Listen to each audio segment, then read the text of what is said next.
with the Department of Transportation back in August. As all of you know, after last session, when we knew we were going to have a surplus, the DOTD met with local officials, police jurors, myself, and others, and went through a priority program because we knew we were going to have some money to spend on roads. That happened in our district, District 8, back in August. At that time, we let everyone know with DOTD what those priorities were.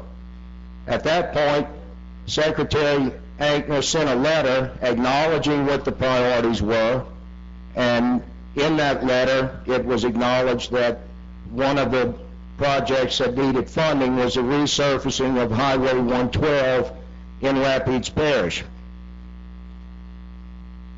It was my understanding that that was going to be done.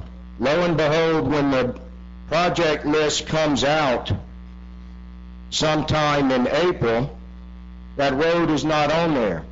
Instead, there's $2 million that went into the Department of Economic Development to give to an economic development project which has never been used as a criteria for funding roads.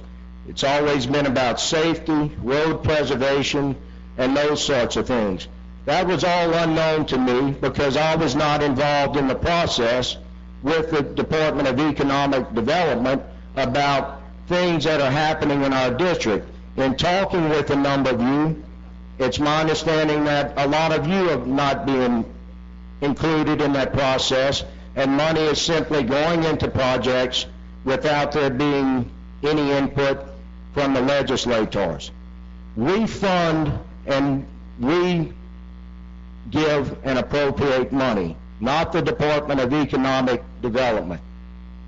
When this happened, members, I pointed out that there was a letter acknowledging that the road that I had was a priority.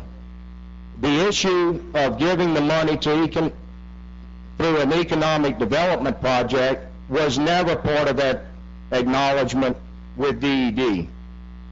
So what this amendment does is simply attempt to restore that money. But what I wanted to point out is that when you get this list of the road projects in your district, there are categories, preservation, all of those things. Only one was it conspicuous that economic development was this, and that was the one in my district. However, when you go to HB2 and look for that money, it's not in DOTD, it's in economic development. So it's a little flip of where the money is coming from, again, without legislative input. I will acknowledge that the project that the $2 million went to without ever being vetted through the legislative process is a worthy project. However, it needs to be vetted through the legislators and not just economic development where they can show up and say, here's money that's supposed to go to roads for safety reasons, and instead it goes to businesses who are going to benefit from this. My point is, we need to be vigilant, and we need to have a process whereby these surplus funds for roads and whatever other projects are vetted by the legislators. This has not happened in this process. Many of you are saying, wait, where did this surplus money come from? Where is it all going? We've never had a chance to go through with that. That's what I'm going to say on it. I've said my piece. I'm going to withdraw my amendment and hope that there's a message sent that in the future the legislators be involved in issues within their district. Thank you for listening. All right, Representative Roy withdraws his amendment.